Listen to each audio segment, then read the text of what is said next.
Hello, this is Pastor Rick, and I want to welcome you to the Sunday Forum. For this first Sunday after Christmas, Sunday, December the 28th, we have a great topic, a perfect topic for right after Christmas. And it is, did the real Santa Claus slap a heretic?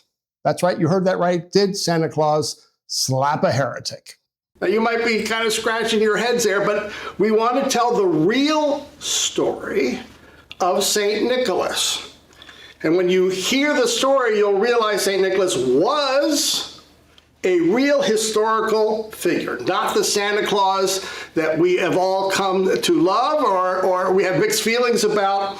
That came from a poem by Clement Clark Moore in 1822. The poem was entitled A Visit from St. Nicholas. We know it. 'Twas the night before Christmas, and all through the house not a creature was stirring, not even a mouse.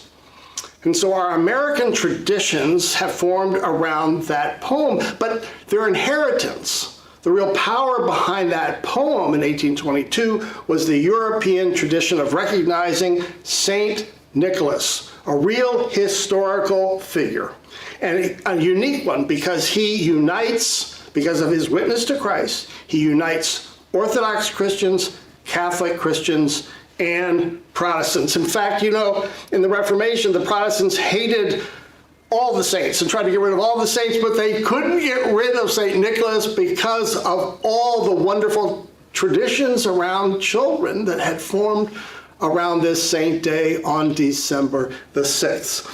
So let's ask the question then, who was St. Nicholas, the real St. Nicholas?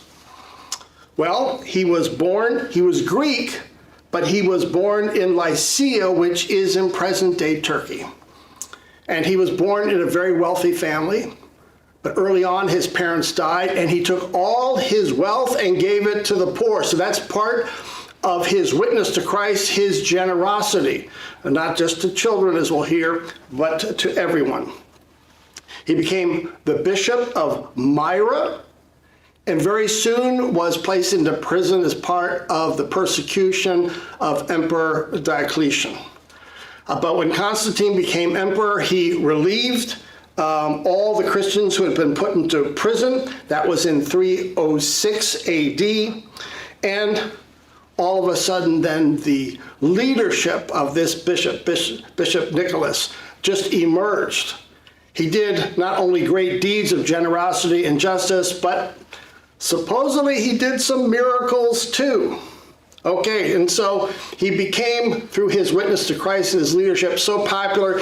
Now listen to this, okay? He became the patron saint of children, that we can guess, sailors, we'll hear why, travelers, brewers, pawnbrokers, toy makers, unmarried people, students, and he is the patron saint of at least 3 countries of Russia, Greece, and Turkey. Okay, and then I have to say, yes, he did slap a heretic, Arius, at the Council of Nicaea in 325. We all know the Nicene Creed that we confess in church. The Nicene Creed, the first version, comes out of that meeting.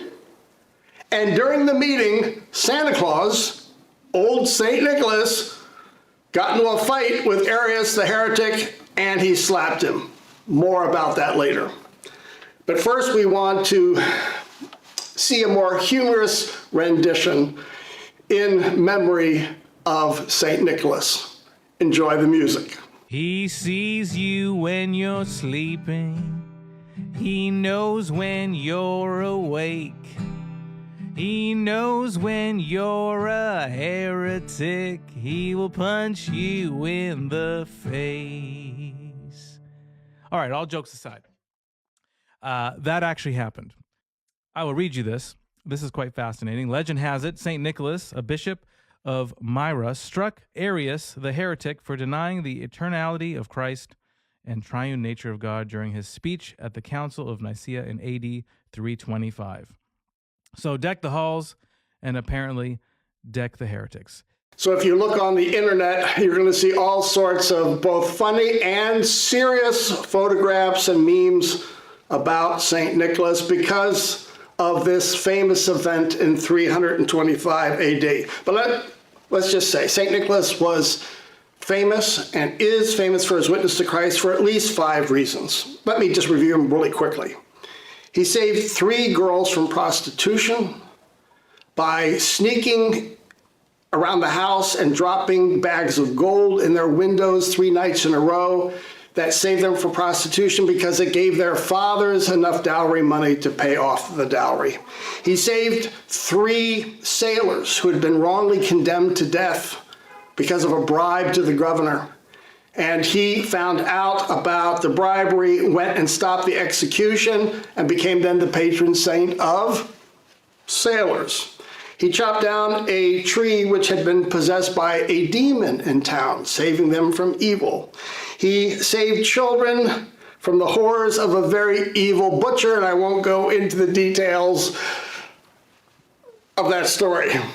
But there are many other stories. In fact, often that he would calm storms on sea. Again, sailors enjoyed those stories very much. Another reason he became the patron saint of sailors.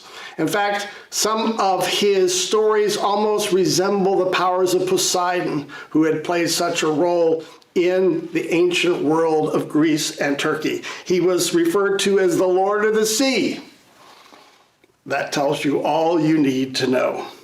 And so he died then on December 6, 343. And he celebrated, his sainthood is celebrated, became a big celebration in Europe. In fact, his bones were first buried in Myra, where he was a bishop. Then they were moved by a commercial guy to Bari, Italy. And then finally, his bones today are in Venice, Italy as well.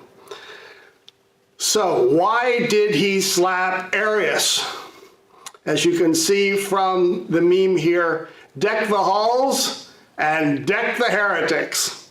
Well, Arius was a heretic because he did not acknowledge the divinity, the eternal divinity of Jesus. He said Jesus had been created by the Father. So the Father was superior and Jesus was the Son, meant an inferior being to the Father because the Father had created him.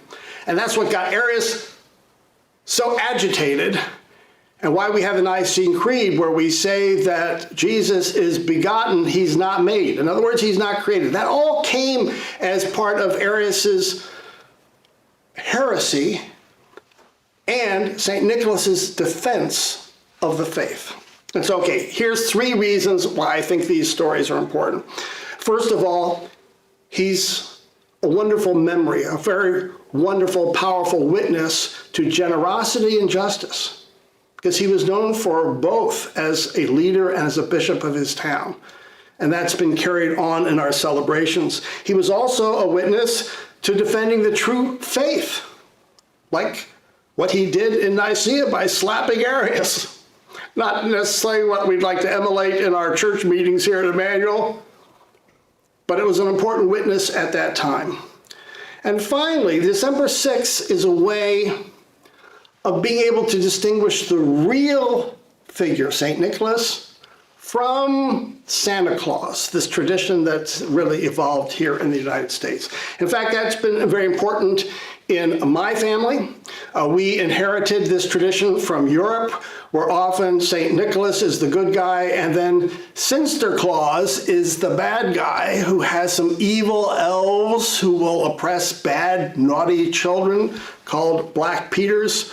And we got kind of incorporated into that tradition in Europe. But the key was we could celebrate Santa Claus, St. Nicholas, as a real figure on December the 6th, so that when we got all the way down to Christmas Eve and Christmas, no longer do we talk about Santa Claus. He'd already been celebrated as a real figure. Now our focus was on the baby Jesus. And so, by the way, Europeans still celebrate this today. In medieval times, they used to have boy bishops during this time where they would give all the power of the bishop or the clergy to young boys on the day to see what they would do with it. Generosity is still a big deal. Today, you put your shoes outside the door, and on the morning of December 6th, St. Nicholas Day, you would have all sorts of treats. Or if you were a bad boy, or bad girl, coal. And of course, it's a way of leaving a legacy of witness. And so that's what we want to emphasize today. St. Nicholas, an example of generosity, an example of justice, an example of defending the faith, and a great way of celebrating this martyr and getting him as far away from Christmas as possible. And so, celebrate St. Nicholas. Yes, he slapped a heretic, but he's a wonderful witness to Christ to remember in this season. Thanks for joining us on the Sunday Forum. Bye-bye now.